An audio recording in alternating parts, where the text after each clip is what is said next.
the hat. The hat layer was one of the easier ones. Still kind of annoying, but wasn't too bad.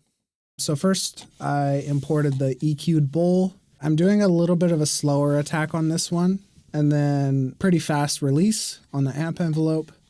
Filter envelope is not doing anything. I'm adding drive. And then there's that same pitch envelope again. It sounds like this. Not quite a hi-hat yet. So here, I'm notching a bunch of the pitch frequencies, cutting most of the low end and the mids, and then I'm boosting 18 dB at 64.5. This is kind of where I wanted the hi-hat to sit in terms of frequency range. First EQ, already getting closer. Here's some more notches that I did not like. And then more notches. I'm running that through a compressor as well. So pretty low ratio, low threshold, very fast attack, pretty fast release as well. That's also getting distorted even more. All of that processing together sounds like this. And then I resampled that. Here's the amp envelope. I'm actually shortening it a little bit more, I think. Adding drive. And then here's that panning LFO. It's cool. I don't know. And then I'm doing a little bit of like a pitch wobbling thing. It's only 6 cents. Can you hear it? I don't know. I did it. So here's the quick sampler. Here's the first EQ. I'm boosting some 1.5K. I thought it was a little bit too bright. A couple more notches. And then, so I'm basically just boosting the whole signal and then compressing it, I guess. Here's the compressor. Again, the FET compressor. 3.1 ratio. Pretty fast attack. Pretty fast release. It's a fast sound, so makes sense.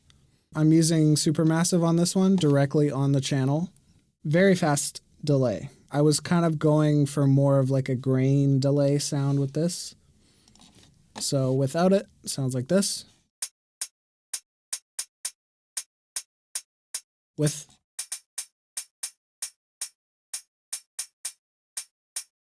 Again, it's kind of just adding like room sound, but without the reverb tail. And then that is going to the drum compressor.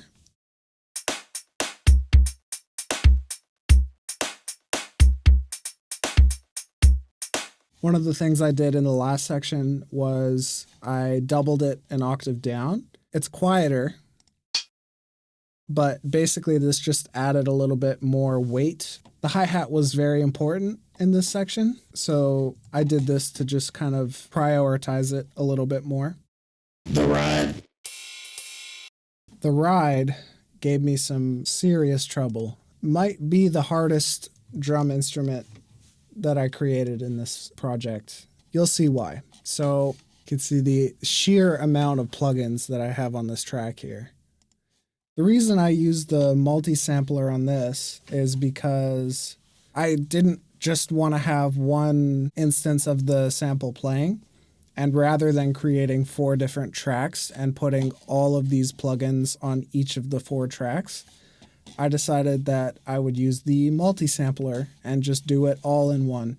So this is really quiet. This is one of the upper harmonics. I guess you could think of this kind of like FM synthesis, where you're balancing each harmonic, except this is a lot more work to do it manually with the sample. So this is C0, F0, and the lower you go with the root key, the higher the pitch will sound. So here's one of the pitches. This one's high up.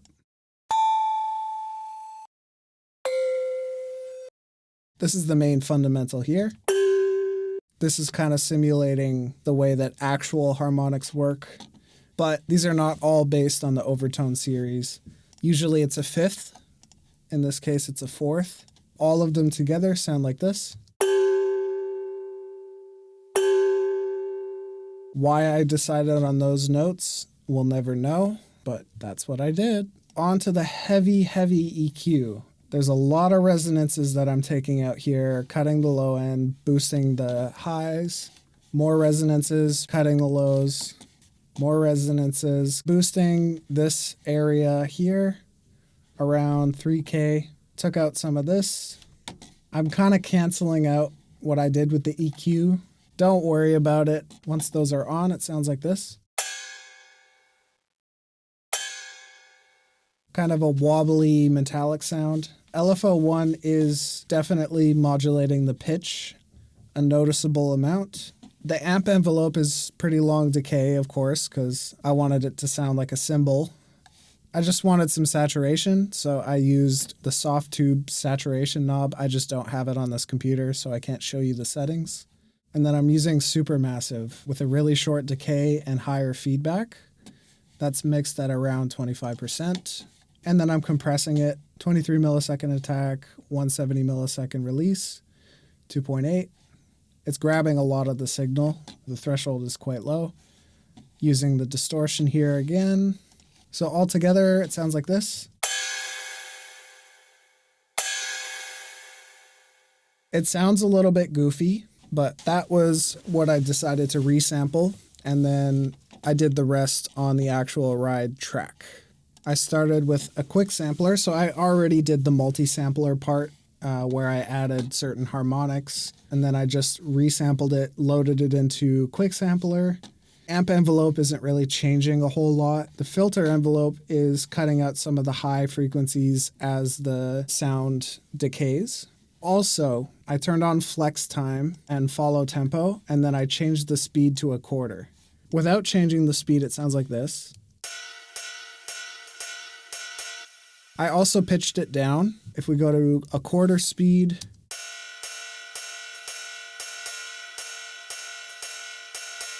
it sounds more metallic and more like an actual ride. Here's the second round of EQs. Bunch of notches, bunch of notches, bunch of notches, more notches. So with all of those EQs, now it sounds like this.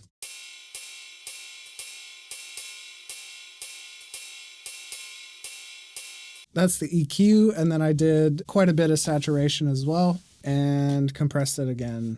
So pretty high ratio on this one. I wanted a little bit more transient, so that's why the attack is set a little bit slower. The release is 180. Threshold is quite low, so it's grabbing a lot of the signal.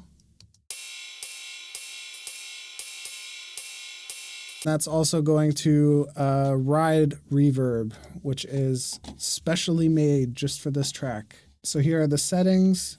The warp and density are quite high, so I'm going reverb mode on this one. Triangulum. Feedback is a little lower because the decay is longer. And then I really just wanted this frequency range. I'm also adding a fair amount of modulation here. Reverb is also being side chained to the kick.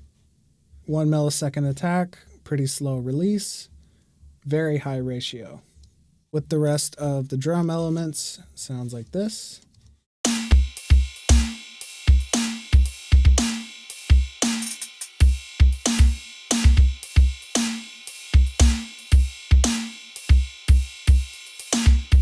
Yeah, that's the ride. The crash. So the crash took some work. I made a separate subfolder in the processing folder just for this. This is the toneless bowl. This is kind of the opposite of the EQ'd bowl. With this one, instead of boosting fundamentals and removing resonances, I did not boost the fundamental, and in fact, I cut it. I was trying to get all of the noise out of the bowl without any tone. Here's the original. And then you can see all these notches. This is the fundamental. And then another round of notches and a low cut. That sounds like this. So I resampled that, and that was my starting point for these crash layers. The first one, I'm doing a major second for some reason. That sounds like this.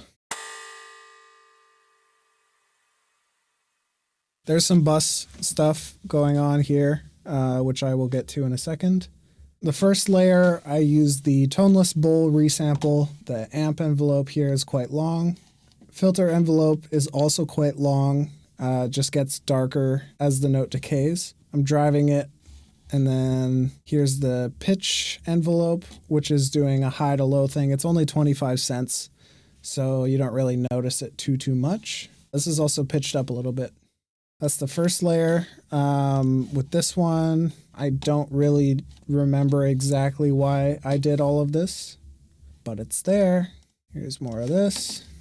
And then I'm doing supermassive on it as well. This has pretty crazy settings, very high feedback, longer delay. I'm only getting between 880 and 16K.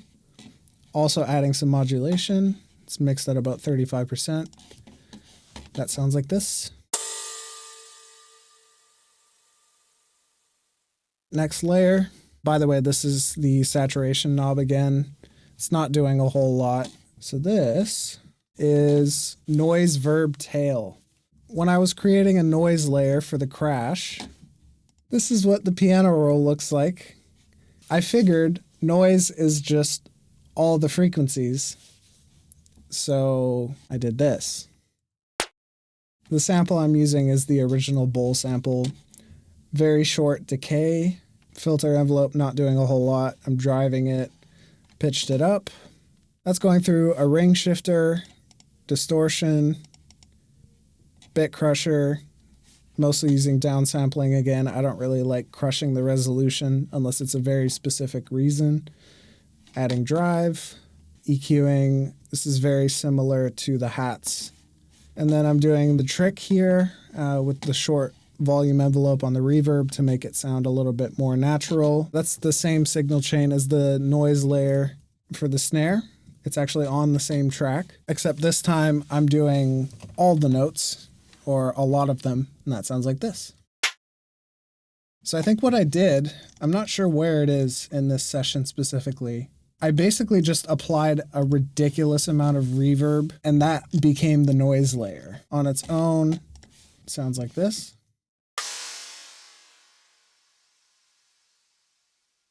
So you're mostly hearing the tail of the reverb. Here's the amp envelope, filter envelope, driving it again. That's going through this EQ. This is saturation, and then supermassive again.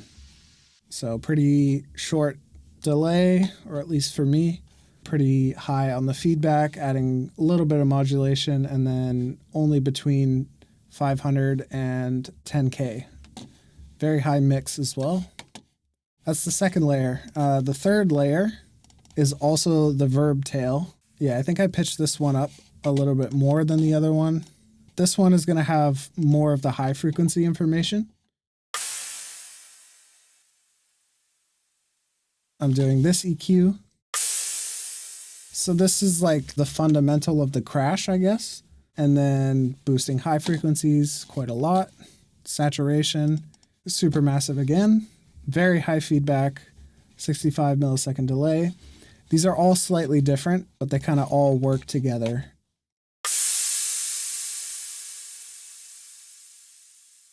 Now, on the crash bus, I just have supermassive. This is kind of just to glue it all together.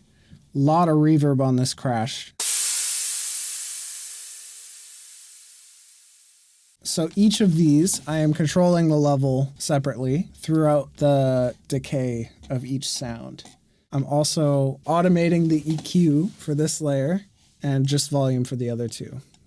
There's this volume automation, but there's also mix automation on Valhalla, so it increases over time. I use the automation curve tool to mess around with this. Altogether, the crash sounds like this.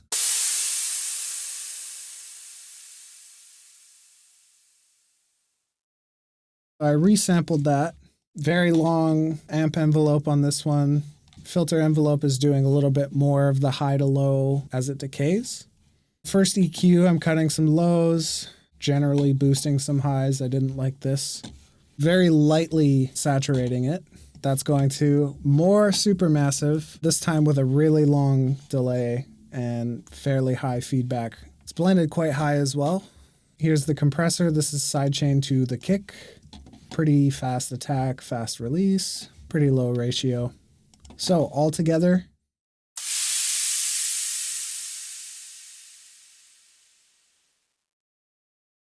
that's the crash. The ghost note. The session is kind of a pain to look back on, to be honest. There's just so much stuff, and I kind of learned how to organize it as I went. It's going to be a lot cleaner next time, that's for sure. So ghost note, root key, and then down the octave. This is the noise verb tail. Here's the amp envelope, pretty short decay. The same reverb trick with the short volume envelope. This time I'm using the reflective hall, so different IR. Output EQ looks like this. I wanted to bring up where the original snare fundamental is, and then I'm, doing stuff. So altogether sounds like this. Here's the resample, pitched it down slightly. So this is where the fundamental of the snare is, and I wanted the ghost to sound like it was part of the snare. Then I am saturating it quite heavily, put supermassive on it. It's fairly short with a pretty low mix. So with the snare, it sounds like this.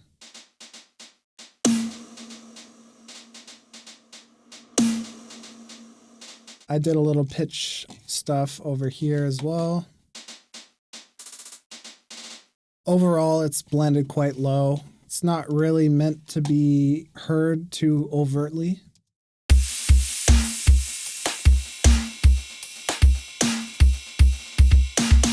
More of a felt not heard situation. The Perc. The next is the Perc. Wasn't really a primary element, but I think it adds quite a lot. So this is the original bowl sample here. Decay is 120 milliseconds on the amp. Filter's not doing a whole lot. Threw a little bit of drive on it, a little bit of pitch on the LFO. Here's the EQ. Bunch of notching and getting rid of a bunch of the low end. I had to get rid of some of the unwanted resonances. Here's the end result. I resampled that into the Perky Nibbles layer. This is a high pass instead of a low pass, and it's not really doing anything, to be honest. I just wanted to have it there, just for funsies. I'm doing a stereo delay. The right side is dotted 8th note. The left side is 8th note. Feedback is higher on the dotted 8th note. I guess I wanted more delay out of the left side.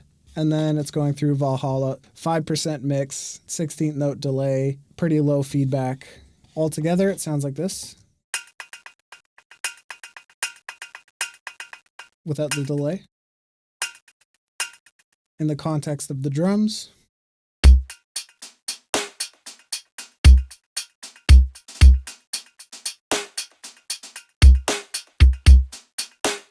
Just kind of add some subdivision. I like the way it grooves. So that's the Perky Nibbles layer.